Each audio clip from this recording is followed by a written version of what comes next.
Welcome to the podcast Crime Salad. We are husband and wife and partners in crime. My name is Ashley. And I'm Ricky. So glad that you could join us for this episode because we are about to dive into the darkest corners of human nature. So brace yourself as we embark on this true crime journey that includes the constant pursuit for justice. And as always, listener discretion is advised.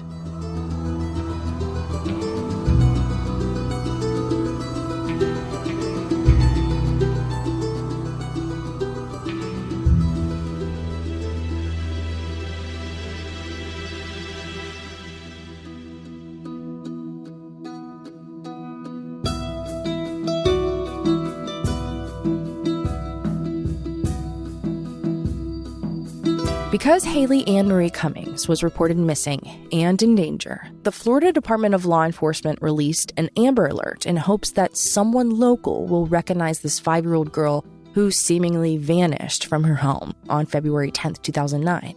At the time of this recording, she would have been 20 years old.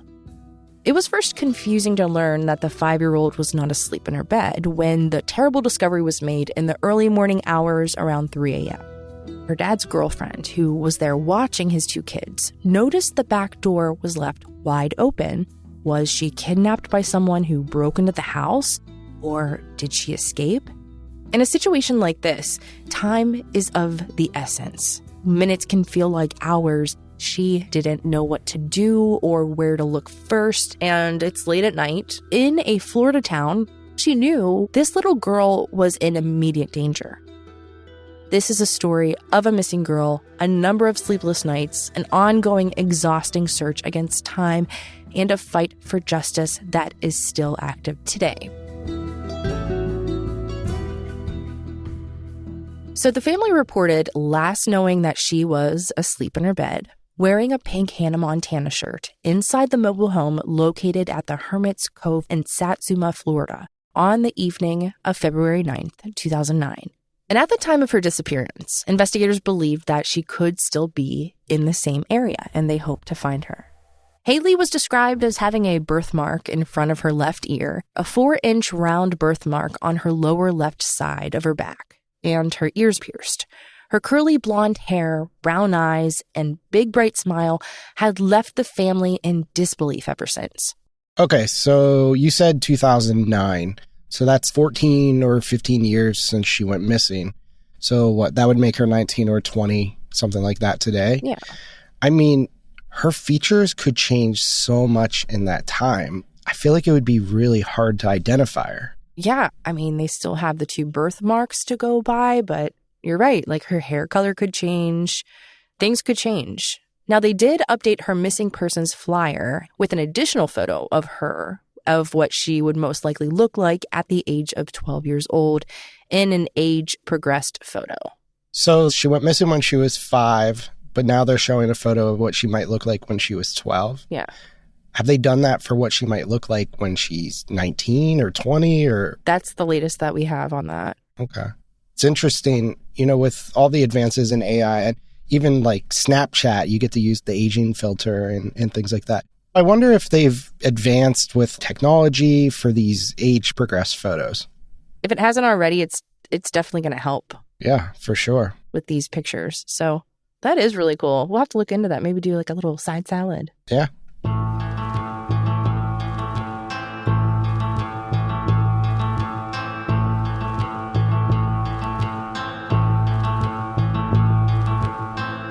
Now, if you take a moment to think about this, a child goes missing in the middle of the night. This is the ultimate worst nightmare for a parent. Waking up to your back door wide open and your daughter isn't in the house. Oh my God. What would you even do? Like, where would you even go?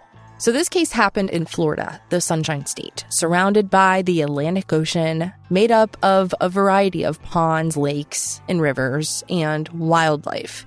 There's a town in Florida called Satsuma. According to the residents, it's quite boring. There's not much really to do. So residents describe the town as the people there do a lot of drugs. It's kind of like our hometown. Could say that. Satsuma seems like one of those towns that you would only drive through or maybe stop at the gas station to pick up some sneaky snacks and maybe fill your tank while you're driving along the main road through the community. What exactly is a sneaky snack? You know, like Doritos or... Donuts, or okay. coffee. Sneaky snacks. All right. They have a main highway that goes through this town, US Route 17. The population there is around 5,800, so this is a smaller community, and it sits about an hour and a half away from Jacksonville, Florida. And it takes about an hour drive to get to the closest beach along the Florida coast. Now, Satsuma is considered as an unincorporated community, which means that they usually don't have a police department or a fire department. They run the community without a local government. And in this case, there were multiple law enforcement officers that came into this town to help search for this little girl. Also, Satsuma is an area that sits in the middle of different conservation and wildlife management areas and parks. There's the Dunn's Creek Wildlife Management Area and Murphy Creek Conservation Area. So it's surrounded by a lot of this type of land. There's a lot of wildlife, a lot of greenery, and there's also St. John's River that is north of the town and also pretty close to the distance from where this family was living. A lot of places to stash a body. Now, when I first was looking through this case, my curiosity in this area led me to the website that you may already know. It's called familywatchdog.us. And on this website, you can see sexual offenders in the chosen area. So like if you type in your address, you can see their houses. And usually it shows a photo of the offender and their charges. Now, within a 5-mile radius where this little girl lived at her dad's house, there were about 44 different offenders that popped up. Dang. I remember I used to be so obsessed with this site. And what's funny about it, not funny, but when you come from a small town, like you see so many faces that you know that person. You're like, I knew that dude was a creep. There's a couple kids that I went to school with that I see in the news and I'm like, oh my God, I went to school with him. Right. And they committed some weird crime or something. There's this one kid who actually was a track coach at my high school. Oh, I remember that. And he was taking pictures. Oh, you know him. Yeah. He was taking pictures of the boys undressing in the locker room. Yeah. What a freaking creep. High school kids. Right. Disgusting. But yeah, they're all around us. So that's familywatchdog.us, and this is not an ad. So if you haven't done it, do it. Look it up. Use code CRIMESALAD. There's no code.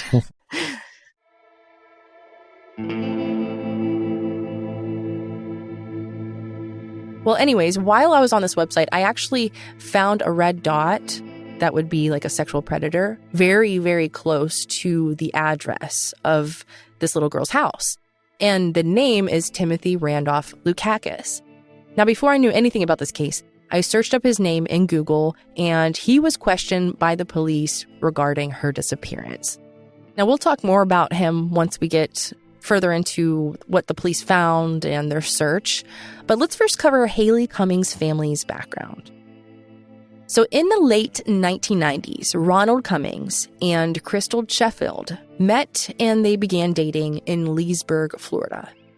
Their relationship would continue through the mid-2000s. And during their time together, the couple welcomed 2 children, HaLeigh Ann Marie Cummings, on August 17th, 2003, and a son 18 months later who was named after Ronald Cummings. HaLeigh was described as always being very happy, very loving. She always had a smile on her face and was called Little Mama because she loved taking care of her younger brother.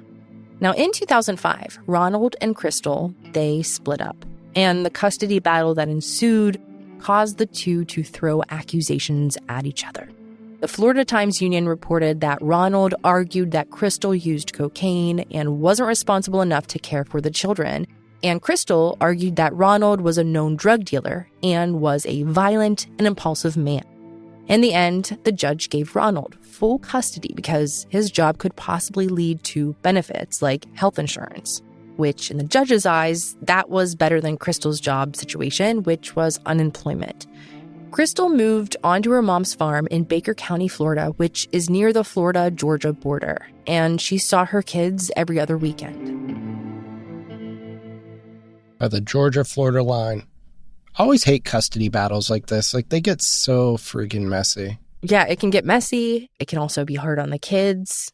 But I mean, how many cases have we talked about where we wish the people would have just separated instead of taking it out on their kids or one another? I don't think I would be able to handle the every other weekend thing. Like, that's a big life change. That would be really, really hard. Now, being that Ronald had full custody, he settled in the community we talked about earlier, Satsuma, Florida, and he got a mobile home. And the home was described by the Associated Press as being hidden beneath towering trees. It was located on a dirt road close to the St. Johns River, only 400 yards away, and they would occasionally go to the river, play in the river, go fishing, and whatnot. Ron raised HaLeigh and her brother as a single father for the next few years. He and HaLeigh had an unbreakable bond. She adored her father. She was his little girl. She would accompany him everywhere he went. If you remember, we mentioned the allegations that his ex would describe as Ron being involved with drugs. Well, it appears that he has been in trouble with drugs in the past. But regardless of this, he still put his children first and was described as a doting father, even from investigators. I don't know. I have a hard time trusting anybody. With all the cases that we've done, and I don't know, especially the case last week with like Robert Berdella, I just can't trust anyone. Like, he seems like a good guy, Everyone's a suspect until proven otherwise, I think. Right. Now, the young 5-year-old HaLeigh, she was just beginning kindergarten in the fall of 2008 at Browning Pierce Elementary School. The very smart girl who had a love for makeup, purses, and other girly things like nail polish, and her favorite dish being mac and cheese, good choice, had the world at her feet. Now, single dad Ronald, 25 years old around this time, met 17-year-old Misty Crosland at the bus stop while waiting for the school bus. Misty occasionally dropped off her nephew at the same bus stop as HaLeigh's. Misty didn't have any kids of her own, but she did help with her nephew, and she herself could still have been in high school. However, she dropped out in the 7th grade because she was using drugs. And like we said, the use of drugs in the area was mentioned by the other residents as being pretty much normal. Now, the meeting at the bus stop occasionally turned into Misty helping around the house, like babysitting HaLeigh and her younger brother, and then the two started dating and Misty moved in. So I'm curious if Misty and the kids had a good relationship. What was that dynamic like? I know it can be weird bringing in a new adult into a family. So Ronald's grandmother told the Florida Times-Union that the children adored Misty, and she seemed to adore them back. And Misty would say that the children considered her to be their mother. That's cool. So the time between January 31st and February 1st of 2009, HaLeigh and her little brother were with their biological mother, Crystal. And the following weekend, February 7th and 8th, the children were supposed to be with Misty and Ron, while Ron worked the night shift at a bridge manufacturing company. But that's not what happened.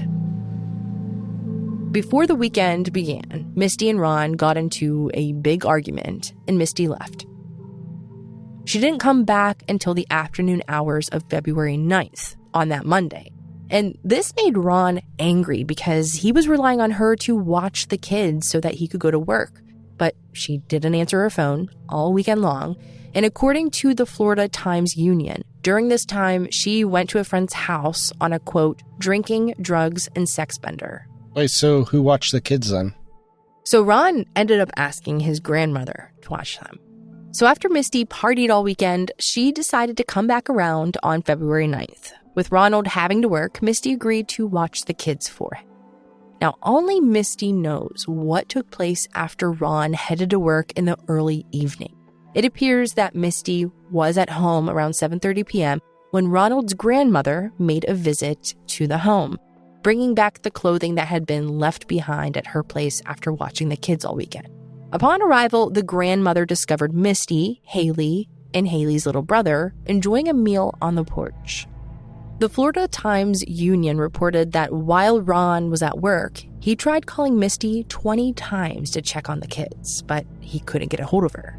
Curious about Misty's whereabouts, Ronald reached out to her brother, hoping to get some clarity. And because he answered the phone, he asked that her brother swing by the house to check if Misty and the kids were there.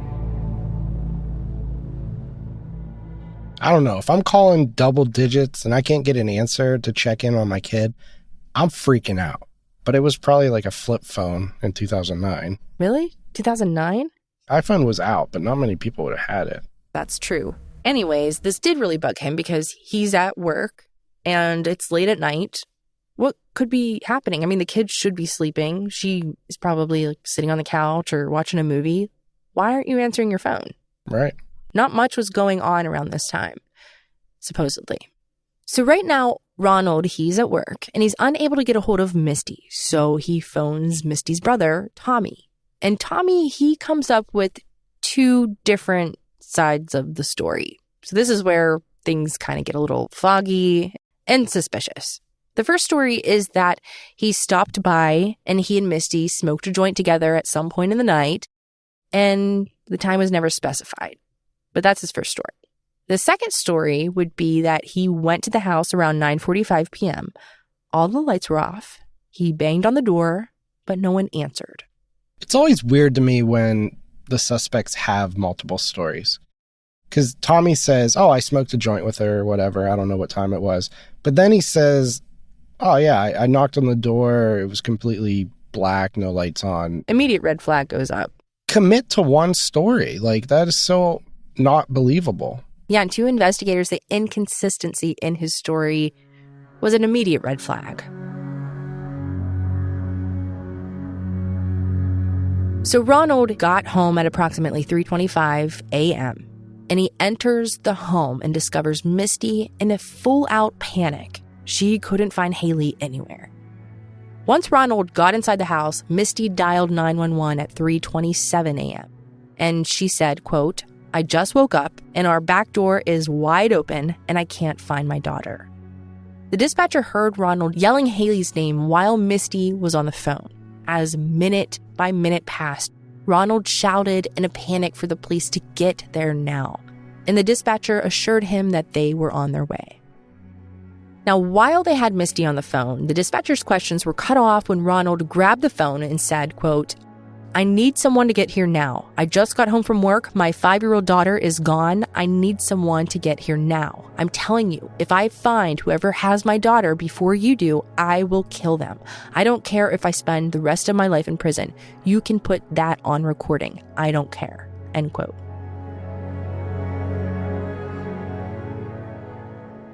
Good for him. So he's pretty livid at this point. I'm on his team right now. I mean, who wouldn't? His daughter is missing. But normally you get like weird reactions, like they don't react or there's theatrics. This seems legit. We'll see, but right now I'm Team Ronald. Now Ronald ended the call. The dispatcher called back and Ronald grew even more frantic until deputies arrived 13 minutes from when this call was made at 3:40 a.m. Now, like we said, minutes feel like hours, and especially in a time like this. But 13 minutes for the police to get there, that's pretty fast considering this town doesn't have their own police department or law enforcement. Yeah, I mean, that might have just been travel time alone. Jumped in their cars and went straight there. Right. Now, despite searching the house, the officers were unable to locate HaLeigh. Nothing came up. They also didn't find any evidence of forced entry.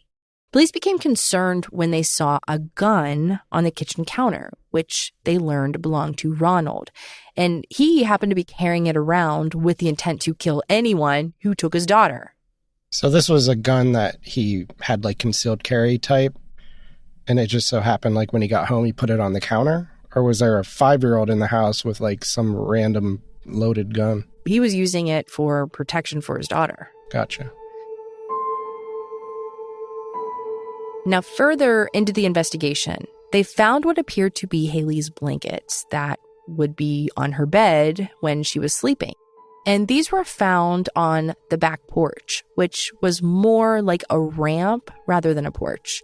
So there was a back door and then a long wooden ramp. Now, this back door, it had two doors. One was a main regular door, and the other was a screen door. The screen door was propped open with a cinder block.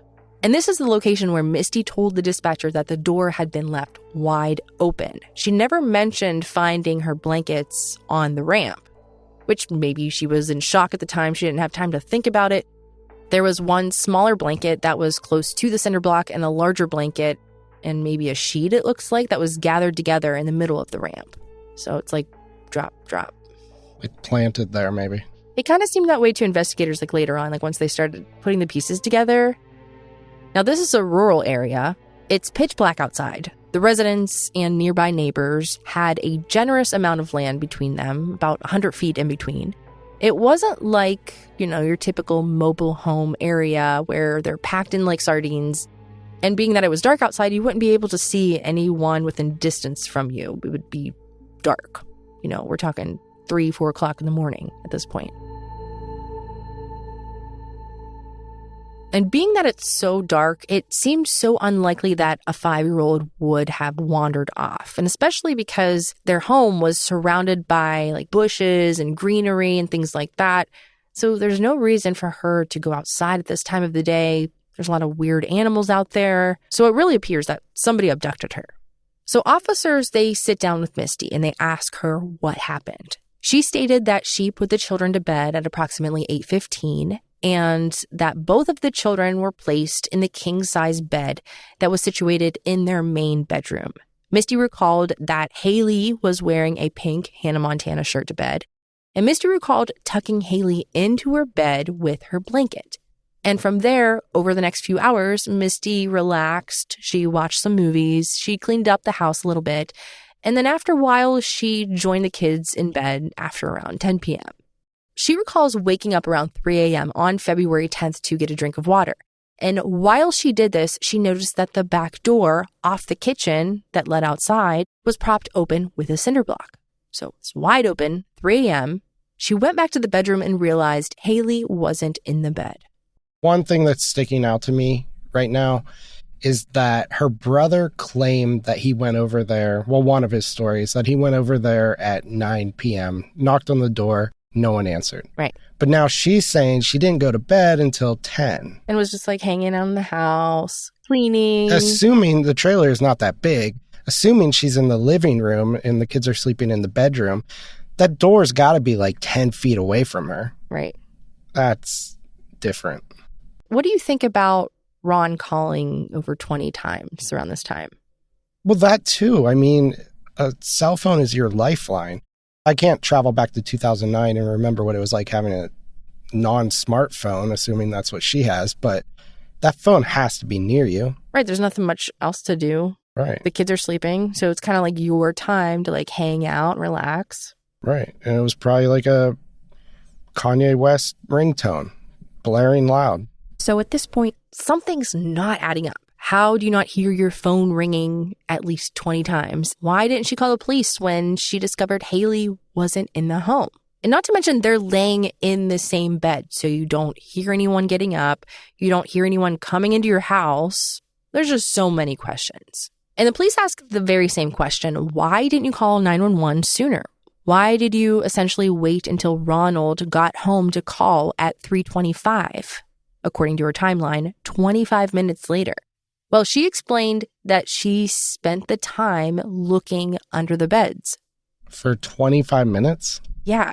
And she didn't call Ron during this time at all to say, hey, your daughter's missing. I don't know where she is. And she spent time, like I said, looking under the beds. Well, these beds were actually just mattresses on the floor. Oh, so it doesn't even make sense. And there was two. There was a king-size bed and like a single child mattress. Mm. And another thing that is just so irritating, she explained that she wanted to jump in the shower before the police got there. So she ended up getting a shower. What? She got a shower? Yeah, while she waited for Ron to get home. And she like looked at the time. She's like, I have 10 minutes. He'll be home. I'm going to get a quick shower. And then I'll call the police. And yeah, I'm probably going to end up on the news. I want to look good. I should probably do my makeup. Crap. Now, Misty was suspected of involvement in the missing child case, but the investigators, they had to focus on searching the area. Time was of the essence. First 48. Right. And in the meantime, both Ronald and Misty were brought in for further questioning while multiple law enforcement agencies were alerted to help search for the missing 5-year-old girl, HaLeigh. Helicopters scanned the area while officers and bloodhounds were brought onto the scene. The bloodhounds brought investigators down to the river. This is the St. Johns River that is estimated to be home to around 5,000 alligators. With so many obstacles, finding HaLeigh alive, unfortunately, seemed to be a long shot. By daylight, the search continued. The home was blocked off and investigated as a potential crime scene. The hunt for this little girl had a team of around 20 agents working around the clock, and they even had a command center that was set up near the Cummings home. Other investigators took a second look around the home, and there was no indication that there was any forced entry. But the cinder block that held the screen door open was never there before. Ron mentioned that he had no idea where this cinder block even came from.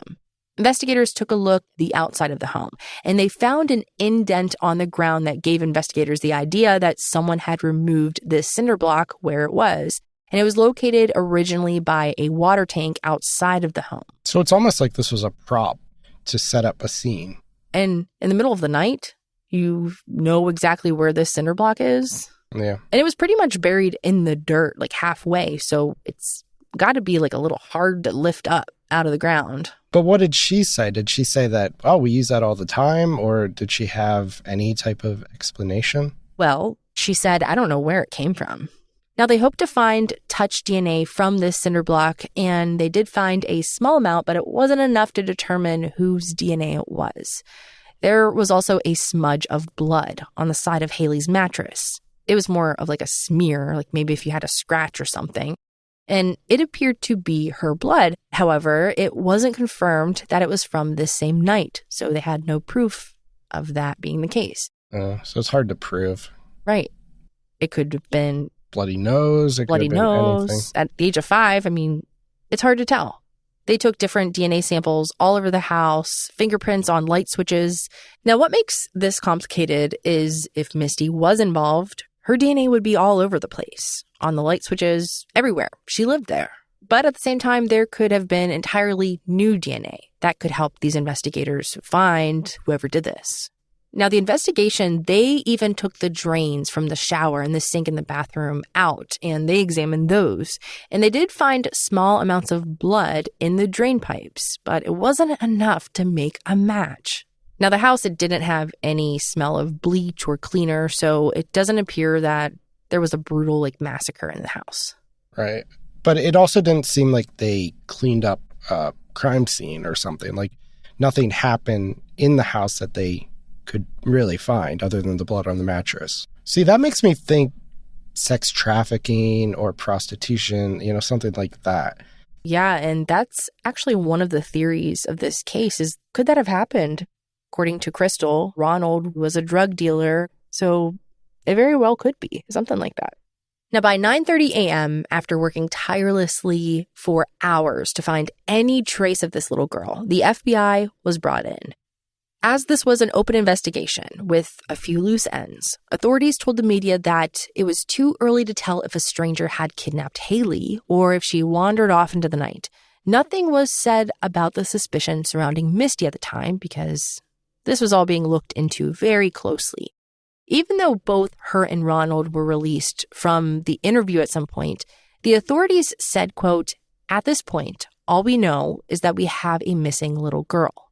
See, I would be a horrible police officer because I would walk in there and immediately just be like, yep, it was her. It would be so hard to be unbiased and, wait until you have enough information to make a decision. And, those interviews, they're hours long, sitting in this little tiny interrogation room. That's got to be frustrating. Oh, for sure. Whew. I give credit to them, though, Yeah. to be able to be unbiased. I don't think I'd be able to handle it. Mm-hmm.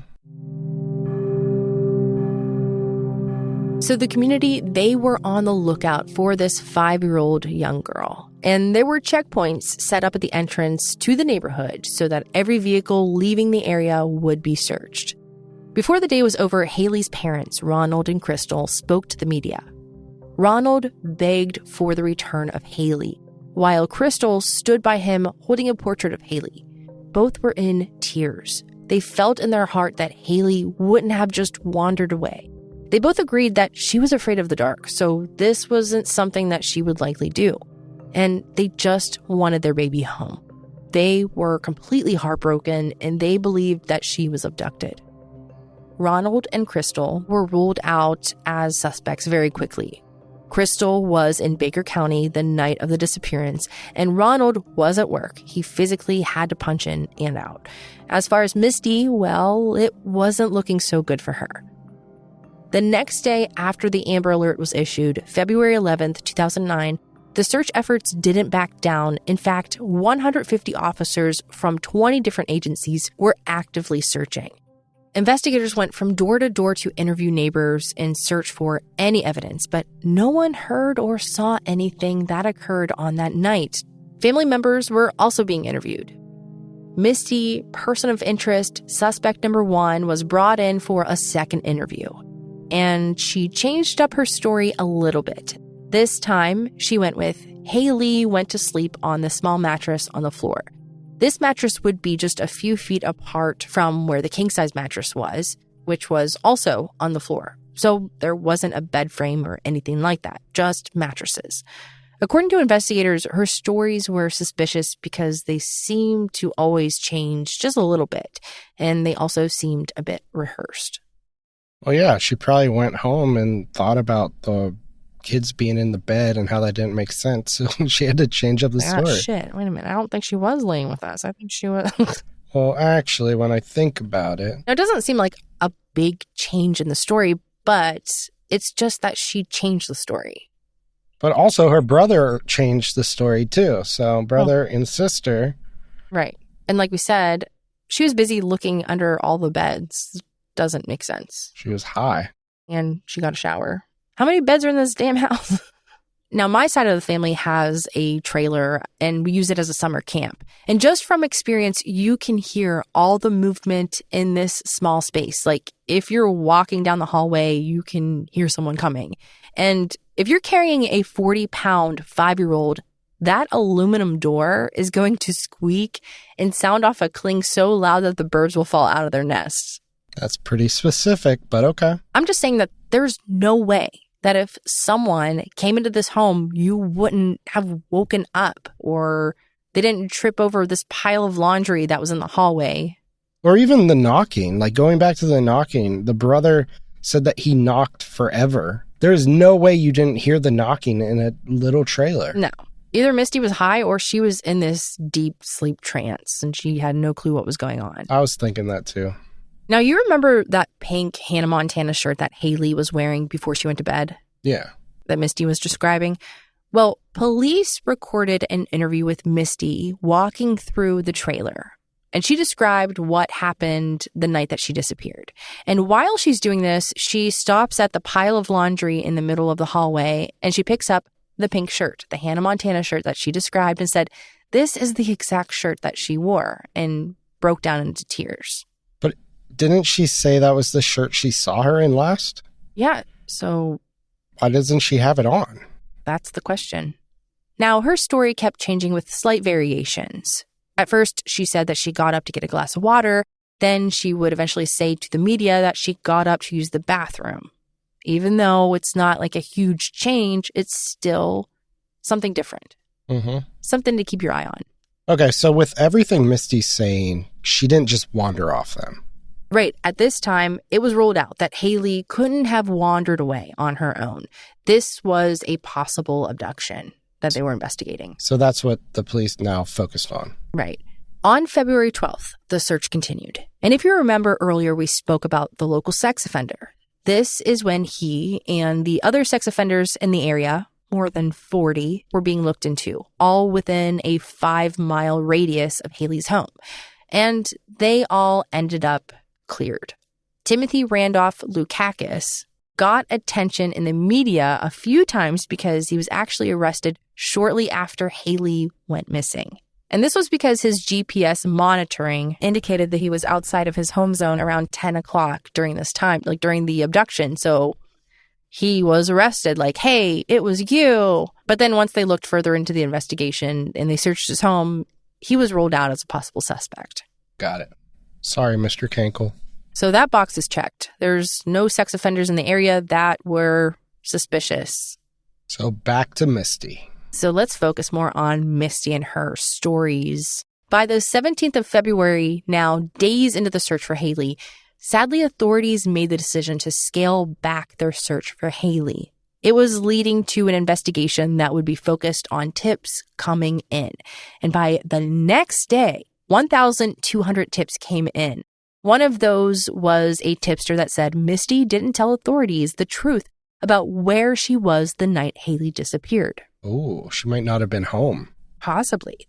So the tipster claimed that Misty left the trailer late February 9th or early February 10th. Authorities said that they were following up on this tip. And it just kept snowballing from there. And she went to the media telling them on many occasions that she passed multiple polygraph tests, while, according to the police, this was not true. They told the media that, quote, she failed miserably, each and every one of them. Freaking liar. She also went on NBC's Today Show, denying the tipster's report that Misty wasn't in the home at the time of HaLeigh's disappearance. Misty said that she was home when HaLeigh went missing. So now she's pulling a Diane Downs. Getting some spotlight time. Yeah, 15 minutes of fame. Now, by February 22nd, investigators had received 1,600 tips that they had to work through. That's a lot of tips. As March came around, a month since HaLeigh disappeared, the media coverage slowed down. And on the 10th of March, authorities held a press conference thanking the family and the residents for their cooperation. And they asked for their continued patience. Ronald said, quote, please, if you have my daughter, bring her home, please, unquote. He said that if HaLeigh was watching, he wanted her to know that he loves her. He also thanked investigators for their efforts. On March 12th, 100 deputies conducted more ground searches, looking in places that they hadn't looked before, just hoping for anything to come up. The exhausting search was going cold. As the hearts of the family were broken, Ronald and Misty, they got married on the same day, March 12th, 2009, a month after HaLeigh went missing. With everything that happened, why get married? Doesn't that seem so, unnecessary? Yeah. And police thought that too. They were surprised because all these different law enforcement officers, they are tirelessly searching for this missing girl while they're out having a wedding. And yeah, doesn't make sense. It seems completely unnecessary. But Misty said to the media that it's what HaLeigh would have wanted. Supposedly, she was always talking about wanting Ron and Misty to have a wedding. Now, according to the police, Ronald might have tied the knot with Misty for two reasons. First, he was afraid that she would press charges against him because she was underage, or the second one, possibly, he wanted to get some information out of Misty. Returning to NBC's Today Show on March 13th were Ronald and Misty. Ronald said that he doesn't want the media to focus on his personal life. He wants the media to focus on getting HaLeigh's face out there. So while on this show, Misty was asked if she thought police were looking into her. She said no, and Ronald agreed right away, claiming that a detective told him she wasn't a suspect. Ronald was always supportive of Misty. However, things took a turn once Ronald hired an attorney on March 20th after HaLeigh's mother, Crystal, accused Ronald of being abusive on national television. The claims would be investigated by DCF. Months later, the Orlando Sentinel reported that the case had been closed with no evidence of abuse. While this was going on, HaLeigh's story received less and less attention. Investigators were continuing with their search, even going to Baker County in Florida, where HaLeigh's mother, Crystal, was living during this time. She was living on a 30-acre farm with HaLeigh's grandmother, Marie, at the end of June, and divers and cadaver dogs searched the area. Now, there wasn't any reason to investigate this property. It was just an effort to leave no stone unturned. On August 17th, which would have been HaLeigh's 6th birthday, investigators announced that they had followed up on over 4,000 leads, conducted 138 formal interviews and hundreds of informal interviews. During many of those interviews, DNA samples were collected. Furthermore, DNA and fingerprint evidence from the crime scene did not lead to any suspects. And then around this time, new information has been released by investigators. For the first time, they stated that they did not believe HaLeigh was abducted by a stranger. Now, according to investigators, Misty, quote, continues to hold important answers in the case, unquote. She has failed to provide any kind of detailed account of HaLeigh's disappearance during the late evening and early morning hours. In addition, physical evidence at the scene contradicts Misty's hazy account of her evening activities. And they pointed out that Misty was never officially named as a suspect in HaLeigh's disappearance until now. Following this revelation, detectives continued to receive information about HaLeigh's disappearance. A tip would occasionally lead to a physical search for HaLeigh. In September of 2009, L Pond in southern Putnam County was drained. According to the Ocala Star-Banner, officers have received information that HaLeigh was taken to a party where she died from a drug overdose before being taken to the pond. Yet they didn't find any information about HaLeigh once they searched the pond. Ronald appeared on Nancy Grace on October 7th and announced that he and Misty were divorcing. According to his attorney, the divorce was amicable. They both agreed that it was time to move on, and he said that their life together was miserable under all of the media scrutiny. So that was a pretty quick marriage. How long were they together? A total of 7 months. Wow. Ron's attorney stated that after a few months, Ron began to wonder if Misty knew anything. Misty appeared on CBS, The Early Show, on October 9th. She insisted on her innocence, telling those who suspect her to look elsewhere. She claimed Ronald did not believe that she was guilty and that police had investigated her more thoroughly than anyone else. Misty claimed Crystal's family was involved in HaLeigh's disappearance. So there's another little story, and she didn't elaborate on this. She didn't say anything else. Following Misty's segment on CBS, Ronald's attorney told the Orlando Sentinel that Misty's statement was absolutely ludicrous. He went on to say, quote, that was stated merely for the purpose of deflecting attention away from her, unquote. Misty and Ronald's divorce was finalized on October 15th. However, they stayed in touch, and according to investigators, they both returned to drug use. This is important to know because investigators soon received a tip that Misty was trying to sell a large amount of pills. Investigators planned a sting that would run for several months. During the 2-month sting, an undercover detective purchased $3,900 worth of oxycodone and hydrocodone from Misty, Ron, Misty's brother Tommy, Ronald's cousin Hope, or Misty's friend Donna. And I say or because all 5 were not present at every drug deal. Only one of them was present for every single deal, and that person was Misty. The bad seed. Now, all 5 were arrested and charged with multiple counts of trafficking in 2 different counties on January 20th, 2010. Misty faced more charges because she was present at each transaction. She was eventually charged with 8 counts of trafficking, while Ronald was charged with 5. They both were sentenced to at least 25 years in prison. The others were charged with only 1 count each and faced prison sentences ranging from 3 to 15 years. Now, these charges were totally unrelated to HaLeigh's disappearance. However, they planned to question them about HaLeigh's disappearance. The truth was that investigators hoped for a confession from someone about HaLeigh, and they were prepared to make a deal. So basically, rat on your friends and we'll possibly give you a lesser sentence. It didn't work. And because it didn't work, police kept pressing forward, trying to get a slip-up. They monitored phone calls closely, and they kept investigating. Misty knew that the police were on her, and she would tell her parents that the police kept asking her questions about HaLeigh. But she stood her ground and claimed that she didn't know anything. It's now February of 2010, and it marks the 1 year since HaLeigh went missing. Investigators told the media that HaLeigh's case was still being investigated, and now they confirmed that Misty was not a suspect in the disappearance. But investigators believe she knows more than she was letting on. They kept a close eye on her. In April, Misty and her brother Tommy they decided to come forward. Tommy is Misty's brother, just a reminder.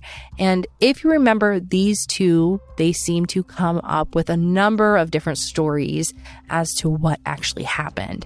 And their stories combined never really made any sense or matched up with each other. This was all in hopes of reaching a deal on the drug charges.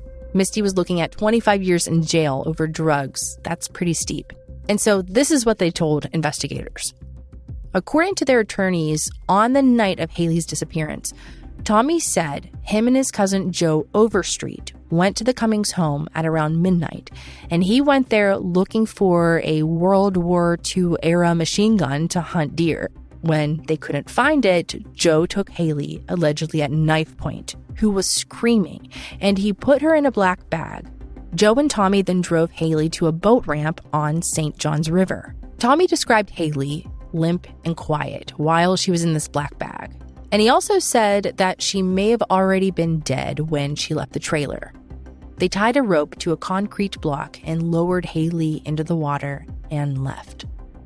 Now, Tommy claimed that he never told Misty about this incident. However, if you remember, Misty was in this house the entire time. So Misty, she told a similar story, claiming that when the two showed up at the house, she was hiding under the blankets with HaLeigh's little brother, trying to protect him. And she recalls hearing a van door open and close, as well as a black bag or something being placed over HaLeigh.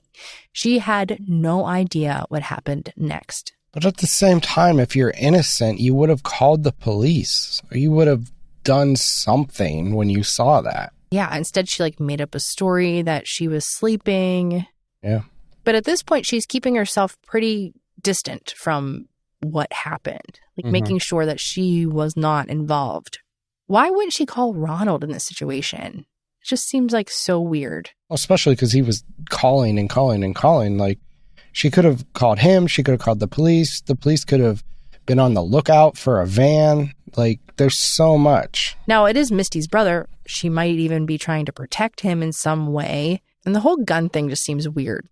Who are you? The Scarface of deer hunting? Why do you need a machine gun from World War II to hunt some deer? Now, it could have been drug-related even, and maybe they're just saying the gun just to kind of... I mean, if we're speculating, it could have been something like the brother stole the girl to sell for drugs and to sex trafficking or something weird like that. And he threatened, Misty, if you say anything, I'll kill you. And she was afraid. But obviously, we're completely speculating. Yeah. And there's tons of theories on this because of these allegations. But I think the police are right. Misty knows something more, something that could help. Right. And she just isn't coming forward. Now, following the confession of the brother and sister duo, authorities examine this new face in the story, Joe Overstreet, in the presence of his attorney. It's unclear what exactly was stated throughout this interview, but he maintained his innocence throughout, seemingly having no involvement. The St. John's River was then searched for 3 days by investigators. 5 kilometers from the home, investigators informed HLN that after Misty's confession, they were certain that they had cracked the case. And even more so once they found a concrete block with rope on it. No HaLeigh, though. No HaLeigh. Now, this block and rope was sent to a lab to be tested. However, it was determined that it was not from this time frame. So maybe the rope was deteriorated.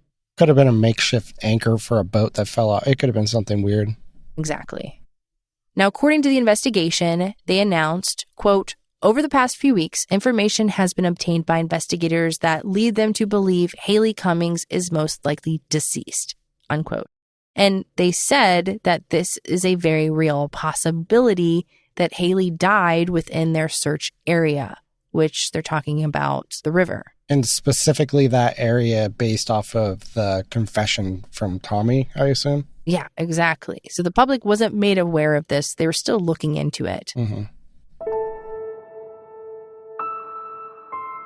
The investigators stated that they had identified numerous persons of interest, but again, they refused to name these people publicly.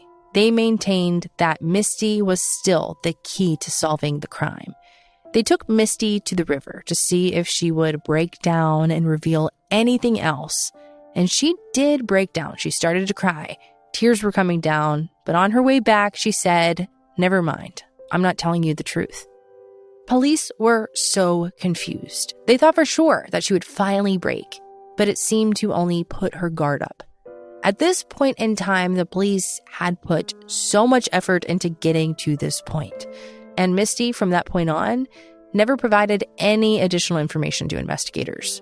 Tommy would later say that he also made the story up about Joe, hoping to get some leeway. Now, these accusations against Joe caused a lot of his family members to cut him out. Whether or not it's true, the allegations also raised the hopes of HaLeigh's family and the detectives working on this case to get justice. But because they said they lied about the story ever happening, I guess it was all disregarded. What's crazy, though, is like, how do you just take back what you said and that's that? Right. I feel like that was a clean confession on Tommy's part, at least.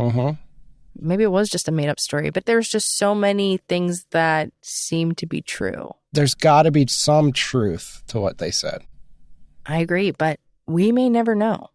Now, some sources say that the young brother, who was 3 at the time, Ronald Jr., woke up to the noise in the house when this all happened. And he peeked through the crack of the door, and he recalls seeing a man dressed in black clothing in the living room jumping up and down on HaLeigh. So it kind of makes you think, was this some kind of drug-related situation against Ronald? You know? Like you said, I feel like there's some truth to that story. They're just not wanting to come forward fully. And not to mention, if her body was, thrown into the river, this was a place that was heavily populated with alligators. And I know. There's a huge possibility that there wouldn't be a body. Right. In May, Florida Today reported that Ronald was negotiating a plea deal for a 15-year sentence in exchange for testifying for the state in future cases involving the drug counts or HaLeigh's disappearance. He would later go through with this deal. He was sentenced to 15 years in prison. Misty and her brother ultimately pleaded not guilty to their allegations. Misty was sentenced to 25 years in prison, while her brother received 15 years. And the other co-defendants, Hope and Donna, were also sentenced to 15 years. Misty did an interview with the Orlando Sentinel in May of 2011, months after she was sentenced to 25 years in jail, where she insisted that she had nothing to do with HaLeigh's disappearance. She said, quote, "I'm not the key to this." And she went on to explain, if she knew something, they would have known it from day one. She just doesn't understand why they just keep saying things about her. She went back to saying that she had fallen asleep with HaLeigh and HaLeigh's brother at the time when she awoke and discovered that HaLeigh was gone. So now she goes back to the first story, because then she changed it to the mattress on the floor, but all right. Now, Misty, she decided to point some fingers at Ronald, being that now they're divorced, they're not together. So she said that he has a risky lifestyle as a drug dealer, and that was to blame for HaLeigh's disappearance. Ronald, according to Misty, had numerous enemies and debts, which could have contributed to HaLeigh's kidnapping. Misty claimed that after HaLeigh vanished, a stranger approached Ronald and informed him that the Mexicans have her. Misty had no idea who this man was or what he had to do with Ronald. All she knew was that Ronald owed money to those who supported his drug habit. She speculated that they had kidnapped HaLeigh for ransom. Misty also stated that she received a letter and a photo from a man who claimed to have seen HaLeigh in Kentucky recently. The Orlando Sentinel spoke with police about the incident. They stated that they still strongly suspect Misty has information about how and when HaLeigh went missing, because she was in the same house as her. They claim Misty had told them many stories and is hiding information.